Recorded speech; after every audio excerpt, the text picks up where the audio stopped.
sa pagpapatuloy ng ating istorya. Sa sandaling yun, nagpatuloy si Shen Qing habang nakatayo sa harap ni Kuiji, hindi ka pinagkanulo ng master ko. Sa narinig, napakunot noo si Kuiji tila naguguluhan, ikaw. Pagkatapos, si Shen Qing ay nagpatuloy sa kanyang pangungusap, si Shen Yun ang aking guro. Minsan niyang sinabi na may isang hindi pa natatapos na bagay sa ethereal sect, kung sakaling makarating siya roon balang araw, lulutasin niya ang nakaraan para sa kanya. Ito rin ang dahilan kung bakit pumunta si Shen sa ethereal sect. Nang marinig yun, napakunot noo si Daching at mariing nagtanong ng may pagtataka, Hoy, hindi ba mali yan? Hindi mo ba sinabi na iniimbestigahan mo ang demo niya ng ethereal sect dahil sa ibang dahilan? Bakit ngayon ay para na lang pala sa utos ng guru mo? Umiling si Shen Qing, lumingon palayo, parang naguguluhan. Ganun ba ang sinabi ko? Samantala, sumabat si Xiao Cheng habang nakasandal ang kanyang baba sa kamay. Medyo kainahinala nga yan, kung talagang para sa guru mo ang pakay mo, bakit ang bastos mo agad sa simula? May tinatago ka siguro, no? Dagdag pa ni Daching. Sa sandaling yun, natarante si Sheng Qing at nagsalita agad. Si Shen ay tapat at walang itinatago, bakit ko naman kailangang maglihim? Ang totoo niyan, ang mga tao sa ethereal sect ang talagang nakakalason, niloko nila ang damdamin ko. Sobrang galit ko noon kaya ako naparito para maningil ng paliwanag. Napailing si Feng Qingyu, tinakpan ang bibig ng pamaypay at pumikit. Lahat tayo'y matatanda na, parehong panig ang pumayag. Paano mo masasabing panlilin lang yun? Habang mainit pa ang usapan, biglang tinanggal ni Sheng Qing ang tali sa buhok at nagulat ang lahat ng sabihin niya. Actually, babae ako na nagpapanggap lang na lalaki. Hinubad niya ang leather strap at lumantad ang kanyang mahabang buhok, isang tunay na dalagang itsura. Sa halip na gulat, si Ying Yingyu lang ang napatingin ng malalim. Sabi ni Xiao Cheng, tagal ko na alam yan, sigaw ni Ling Ling. Same here, tapos si Feng Qingyu at Dacheng, diretsahang banat. Yung mukha mo, kahit aso makakakilala, nang marinig yun, naramdaman ni Shen Qing na parang tinamaan ng libu-libong palaso sa puso, si Yin Li naman, ay halos lumundag sa gulat habang itinuro siya. Ha? Totoo bang babae ka? Lahat? Pati si Xiao Cheng, napatingin sa kanya na parang ngayon lang nag-sink in. Tila, nahimatay si Qinggo sa kahihiyan, pero bago mawala ng malay, nagpaliwanag. May isang maputing binatang medyo gwapo sa ethereal sect, nagustuhan ko siya. Pero kalaunan nalaman kong babae rin pala siya na nagpapanggap lang na lalaki. Huhuhu, wasak ang puso ko bilang isang tagasunod ng landas ng Dao.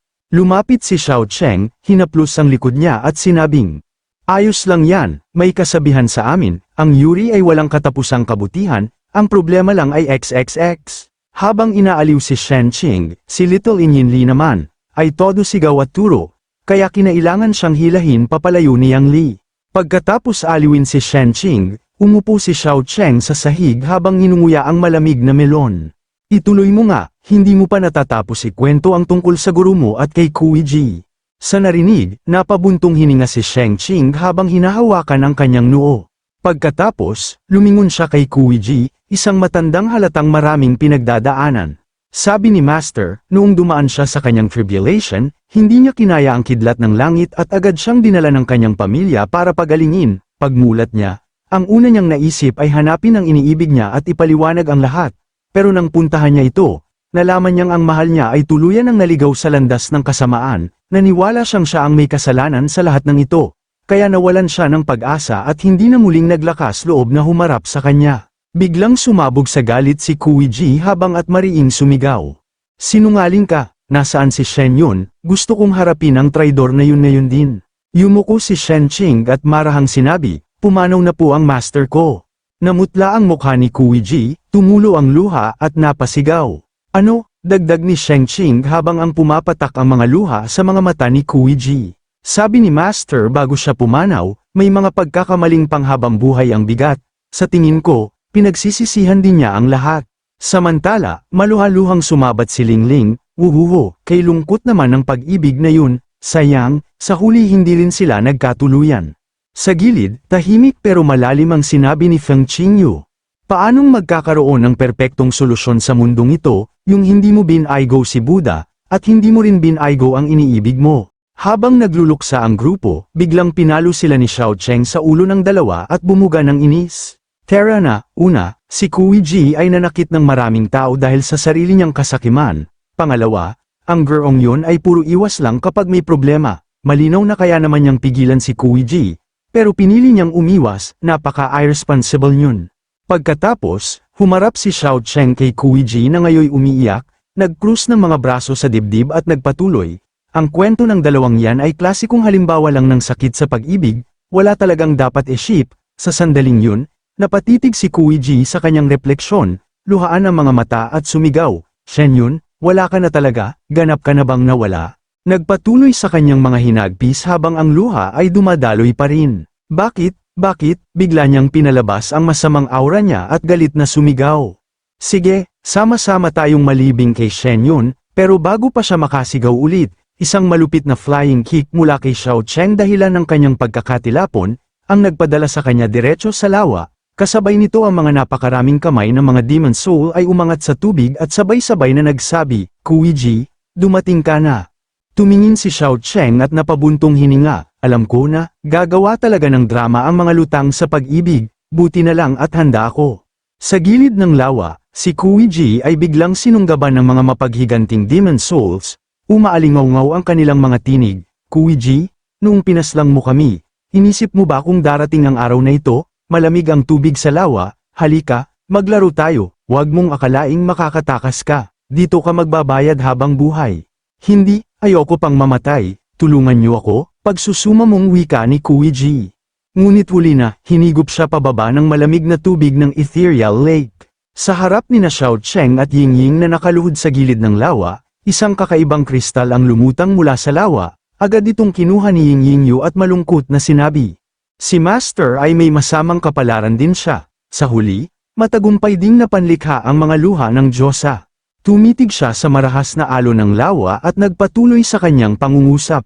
Si Master ay nakasakit ng napakaraming tao gamit ang Ethereal Lake, at ngayon, namatay siya dahil sa mga kaluluwang puno ng puot. Ganyan talaga ang kapalaran, mula sa alabok ay babalik sa alabok, mula sa abo ay babalik sa abo, tapos na ang lahat. Sa sandaling yun, natanggap ni Xiao Cheng ang bihirang artifact, na ang Seven-Leaf Ganoderma. Sa puntong ito, magkatabi sina Yingying at Xiao Cheng sa harap ng main gate ng Ethereal Sect, at mahinaong sabi ni Yingyu, kahit ihatid pa kita ng hanggang 1,000 milya, darating din ang oras ng paghihiwalay. Gusto ko rin talagang sundan si Lord Shu Xiao Cheng, pero sa ngayon, mas kailangan ako ng Ethereal Sect. Ayos yan, sa wakas, gumaling na rin ang sakit mo sa pag-ibig, pikit matang sabi ni Xiao Cheng, halatang tuwang-tuwa. Biglang may inabot si Yingying, isang singsing, Lord Shu Xiao Cheng, pinatahimik mo ang kaguluhan sa loob ng Ethereal Sect, hindi ko kayang tumbasan ang kabutihang ito, ang tanging maiaalay ko lang ay ang mga munting handog na ito. Pagkakita sa singsing, umasim ang mukha ni Xiao Cheng at tumugon, storage ring, kailangan ng spiritual energy yan para gumana, hindi ko magagamit to.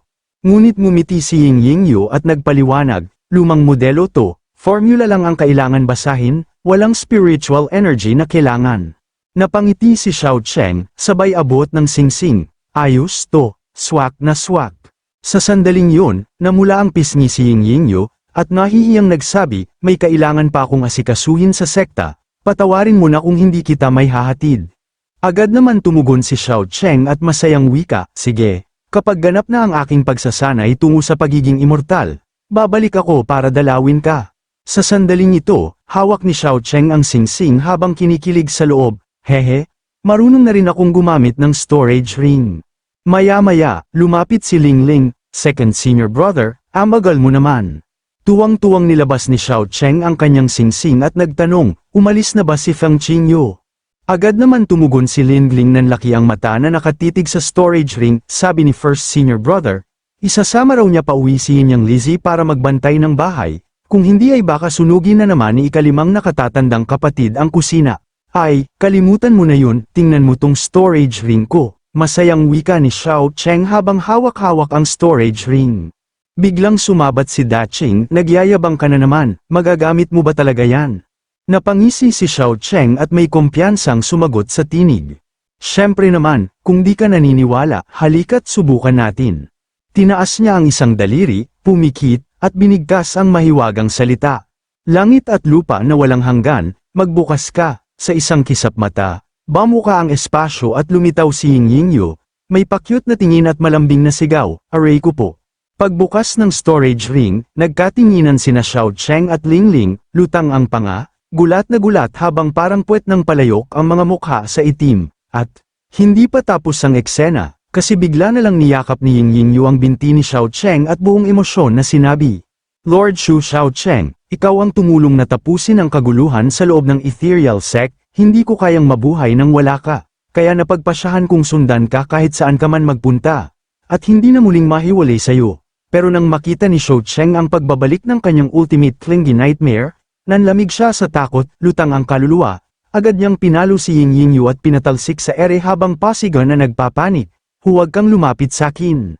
5 araw ang lumipas, habang naglalakad, biglang nagsalita si Shen Qing, Brother Shu, malapit na ako, di mo na kailangan pang ihatid. Pero si Xiao Cheng, todo pakitang gilas, ang pagkikita natin ay tadhana, ihahatid pa rin kita, walang arte-arte. Napangiwi si Shen Qing at sabay turo sa direksyon ng sekta, hello, nasa harap na tayo ng pintuan. Nagtaas ng kilay si Shu Xiao Cheng habang nakatingala sa Heavenly Treasure Sect signboard at nagpa-cool pose, yan talaga ang epekto na gusto ko, kung hindi, paano ko hihiramin sa iyo ang Mind Concentrating Spring at ang Bone Melting Howling Sun Technique? Sa narinig, nagkunot noo si Shen Qing at mariin tumugon, gusto mong hiramin ang Bone Melting Howling Sun Technique, mukhang imposible yan, karaniwan, itinatago yun sa bulwagan ng mga kayamanan, bukod sa ama ko, kakaunti lang ang pinapayagang makapasok doon. Pero nag-insist pa rin si Xiao Cheng, ngumit ng bahagya sa kanagwika, pero ikaw ang batang Panginoon ng Heavenly Treasure Sect, hindi naman siguro problema kung ipasok mo kami, di ba? Sa narinig, nanlaki ang mata ni Shen Qing sabay sabi, alam naman ng lahat na ang Primordial Treasure Vault ng Heavenly Treasure Sect ay naglalaman ng di mabilang na makalangit na yaman, kahit ang imbakan ng Inspectorate, ni Kuko ay di may kumpara sa kayamanan ng pamilya namin, paano ko naman basta-basta papayag ang pumasok ang mga tagalabas sa Treasure Vault. Napabuntong hininga si Xiao Cheng, yumuko ng bahagya, kunwaring chill pero may tinatagong alas. Naku, ang batang Panginoon ng Heavenly Treasure Sect na nag-disguise bilang lalaki, tapos naloko pa ng isang tao mula sa Ethereal Sect, kapag kumalat ang balitang yan, hindi yan magandang pakinggan. Sabay lingon sa kanyang little junior sister at kay Daching, dahil wala rin naman tayong magawa, kayong dalawa, ikalat nyo na to, tandaan, huwag nyong ikukwento ng ayon sa totoong nangyari, dapat out of context at exaggerated, bawal ang totoo. Sa narinig, agad sumigaw si Ling Ling, on it, mission accepted. Nakakakuha na ng masasamang impluensya si little junior sister, dagdag pa ni Daching. Habang tinititigan sila ng buong mining team, nang inig si Shen Qing at napasuko, sige na nga, pasok na kayo. Humirit si Xiao Cheng, ibang klase ka talaga, Shen Young Master, mabait na, may sense pa. Nagbigay paalala si Shen Qing habang nakapikit mata. Pero saglit lang kayo sa loob, bawal silipin ang secret manual. Sa narinig, biglang inabot ni Xiao Cheng ang chismis tabloid kay Ling Ling sabay sabing, ipakalat mo to sa buong mundo. Agad naman tumugon si Ling Ling habang namumula ang pisngi, dapat ba tayong bumili ng trending search sa Great Jodin? Nang makita ni Shen Qing ang mga kalokohan ng grupo, napailing siya at napabuntong hininga, sige na, ipapabasa ko na sa inyo, tama na. Sabi niya na parang napagod na sa kakakulit. Napahanga si Xiao Cheng at sabay sabing, grabe ka, Young Master Shen, may puso ka talaga ng bodhisattva. Makalipas ang ilang saglit, nasa loob na sila ng treasury ng Heavenly Treasure Sect. Lumitaw ang ilang bantay sa likuran pero swabing pumasok sina Xiao Cheng kasama ang buong grupo. Young Master ka naman, bakit parang magnanakaw ang galaw natin? Tanong ni Xiao Cheng habang naglalakad. Agad naman sumagot si Shen Qing ng may laman, may mga bagay na hindi madaling ipaliwanag, pero relax, ay dadaan ko kayo sa secret door. Ilang minuto pa, inilabas sila ni Shen Qing sa isang tagong lugar, may kabigatan ang tinig niya habang nagsalita, ang secret door na to, ay tanging ang at tagapagmana lamang ang may alam, sana, itago niyo ang lihim na to para sa akin. Hindi naman nagpahuli si Xiao Cheng, taas kamay pa sa iba't ibang nakakatawang paraan habang nanunumpa, Young Master Shen, huwag kang mag-alala, kapag nakuha ko na ang Bone Melting Howling Sun Technique, quits na tayo, hindi ko naaalalahanan ang kahit ano. Habang ginagawa niya yun, napailing lang si Ling Ling, sanay na sa mga walang kwentang panata ni Xiao Cheng, napatawa na lang siya, pasekreto. Pagkatapos ng drama, biglang ipinatong ni Shen Qing ang kamay niya sa isang misteryosong batong bola sa Imperial Garden, dahan-daang bumukas ang isang pinto, parang eksena sa pelikula. Sa loob ng treasury ng sekta, parang naghahalo ang langit at lupa sa dami ng yaman, pills na kayang magpagaling ng kahit anong sakit, rare skills, at mga artifacts na mas matanda pa sa history books. Nang makapasok sina Lingling at ang grupo, napamangha sila sa nakita. Ang daming kayamanan, hindi na nakapagtataka kung bakit ang Heavenly Treasure Sect ay may napakaraming makalangit na yaman. Ang ganda-ganda talaga, bulalas ni Lingling. Napansin ni Xiao Cheng ang pagka-starstruck ng kanyang mga kasama kaya agad siyang nag-briefing habang may kinukuha sa kanyang robe. Ang espesyalidad ng Heavenly Treasure Sect ay ang pagkakaroon ng napakaraming mahikang kagamitan at espiritual na bagay. Tingnan mo naman ang sarili mo, parang ngayon ka lang nakakita ng ganyan. Sa sandaling yun, lumapit si Shen Qinggu kay Xiao Cheng habang ito'y nakahawak ng isang bote ng gamot. Akin na yan, pero nang makita na isa lang ibinigay ni Xiao Cheng, napangkot noo si Shen Qing sabay sabing, asa na ang isa pa. Mabilis na inisnab ni Xiao Cheng ang eksena, at dali-daling hinugot agad nito ang isa pang bote mula sa loob ng kanyang robe at inabot ito. Pagkatapos, tiningnan ito ni Shen Qing, saka muling ibinalik sa shelf ang bote ng elixir sabay sabi, ang sekta namin, kung tutuusin, puro maraming gamit lang talaga ang meron. Kung gusto mo, bibigyan pa kita ng ilang kahon. Huwag ka na kasing palihim dyan, nakakahiya na. Ang sinabi ni Shen Qing ay dumiretso sa puso ni Xiao Cheng, parang pana ng hiyat katotohanan. Bigla siyang pinagpawisan, halos hindi makatingin, ayos lang, ang sarap nga namang maging mayaman, tapos nakakapagyabang ka pa ng parang wala lang. Sa tabi niya, kumislap ang mga mata ng little junior sister Lingling na parang may nakita siyang kayamanan. May ilang kahon, tanong niya na parang excited na bata sa palengke. Samantala, dahan-daang inilabas ni Shen Qing ang isang bamboo scroll, at pabulong na sinabi, heto na, ito ang bone melting Howling Sun technique, na gusto mo. Napatitig si Xiao Cheng sa bamboo roll, duda ang tingin, seryoso ka? Ibinibigay mo na agad sa akin, hindi mo naman ako niloloko gamit ang peke, di ba? Nang marinig yun, napabuntong hininga si Shen Qing at diretsyong siyang sumagot, mabait si Brother Shu sa akin tungkol sa usapin ng Ethereal Sect, hindi ko kayang lokohin ang taong tumulong sa akin, at saka, isa lang naman itong scroll ng teknik, wala namang dahilan para paglihiman pa. Napakunot noo si Xiao Cheng at mariing nagwika, bakit mo kami pinigilan kanina kung okay lang pala? Agad naman tumugon si Shen Qing habang nag-cruise ng mga braso sa dibdib, hindi ko kayo maaaring isama sa Primordial Treasure Vault. Kamakailan lang, biglang hinigpitan ng ama ko ang kontrol doon, wala nang pinapayagang makapasok maliban sa kanya, pati ako hindi na pwede. Pagkatapos, yumuko nang siya ng bahagya at nagpatuloy sa kanyang pangungusap, ngayong pagkakataon, palihim ko kayong pinapasok, huwag na huwag kayong gagawa ng gulo, tingnan nyo lang ang teknik tapos umalis agad, malinaw ba? Pero, bigla siyang may naamoy, dali-dali niya itong nilinggan sa likod at nakita niyang parang may mini festival sina Xiao Cheng at Lingling. Nang makita ito, nanlaki ang kanyang mga mata sa gulat, at mariing sumigaw, ano na naman to? Pero, si Xiao Cheng, hindi sumagot, nagliliwanag pa ang mga mata sa kasiyahan, punong-puno ng drive at sabay sigaw, para sa pag-refine ng pills, sa wakas, nakumpleto ko na lahat ng kailangan ko nang simulan agad ang dakila kong chi gathering. Tumingala si little junior sister Lingling at napatingin sa isang estante, may spirit condensing spring sa taas. Sa sandaling yun, napamura si Shen Qing, habang kanyang mukha ay nandilim na parang puwet ng palayok sa inis, sabi ko na nga ba, huwag kayong gumawa ng eksena, tapos ngayon nandito ka't nagre-refine ng pills, gusto mo bang makita kayo ng iba o sinasadya mong ipaalam sa tatay ko? Ngunit, kalma lang ang sagot ni Xiao Cheng, relax lang, pinabantayan ko na kay The Qiang ang labas. Sabay kindat, young master, ayaw mo sigurong malaman ng iba na naloko ka ng Ethereal Sect, di ba? Habang nagpapatutsyada, biglang hinawakan ni Xiao Cheng ang kanyang baba, nagmuni-muni, kitang-kita sa mukha niya ang mapanlikhang intensyon. Ang Primordial Treasure Vault ang taguan ng lahat ng lihim na yaman ng Heavenly Treasure Sect, ito ang pinakapuno ng espiritual na enerhiya, dito ko dapat tapusin ang dakila kong chi gathering, bulong niya sa sarili. At nang makita ni Shen Qing ang itsura ni Xiao Cheng, yung tipong may ginagawang kalokohan sa utak, napahiyaw na lang siya, hay naku, ang hirap ng humanap ng matinong tao ngayon.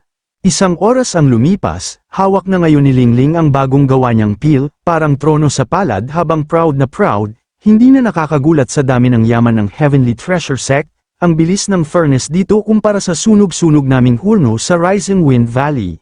Napanganga si Xiao Cheng sa labis na tuwa, halos maluha habang hawak ang pilak na pil ng pag-asa. Chi gathering pil na bato, sa wakas, magkakaroon na ako ng spiritual roots, sabay lagok na parang ito na ang lasa ng panalo.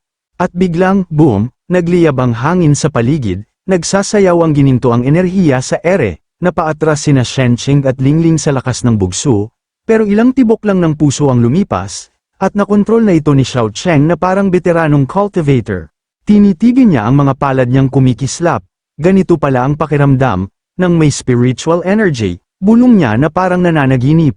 Napangisi si Lingling sa tuwa, lumapit ng bahagya at sabay sabing, napapaligiran siya ng espiritual na enerhiya, official na success na ang chi at spirit gathering. Pero si Shenching, bahagyang napangiwi, di makapaniwala. Seryoso? Ganito ka-epektibo yang pil? Ngumisi si Xiao Cheng, nagkuyom ng kamao sa harap at puno ng di matatawarang tapang. Oo, tulad ng dati, mawawala rin to agad. Pero ngayon, handa na ako. Agad niyang inactivate ang bone transformation technique, nag-umapaw ang enerhiya, bumalat sa katawan niya na parang armor ng liwanag. Habang ini-assimilate ang technique, sumagi sa isip niya. Hindi kakayanin ng bone melting Howling Sun technique kung kulang ang spiritual energy, pero ngayon, punong-puno, ito na ang tiyempo. Ilang sandali lang, may apoy na sumiklab sa mismong kamay ni Xiao Cheng. Nagningning ang kanyang mga mata, kapag napino ko ang aking mga buto, mababago ang katawan ko, kaya ko nang hawakan at i-store ang espiritual na enerhiya ko. Nagningning ang hangin sa paligid niya, ilang taon ko tung inasam, ngayon, tagumpay. Pero sa gitna ng tagumpay, lumapit si Shenching, may bahid ng pag-aalala ang boses, Brother Shu, mag-ingat ka, ang teknik na yan, kahit kayang baguhin ang mga buto, masakit yan, sobrang sakit. Napakunot ang noo ni Xiao Cheng, ha? Pero parang wala naman akong. Crack, isang iglap lang, yumanig ang buong silid. Mula sa dibdib niya, isang nakabibinging tunog ang kumawala, parang bugso ng kalikasan, at sa isang iglap, isang malakas na pagsabog ang nangyari sa kinakatayuan ni Xiao Cheng, dahilan ng malakas ng pressure sa paligid, nilamon ng isang puwersang hindi maipaliwanag.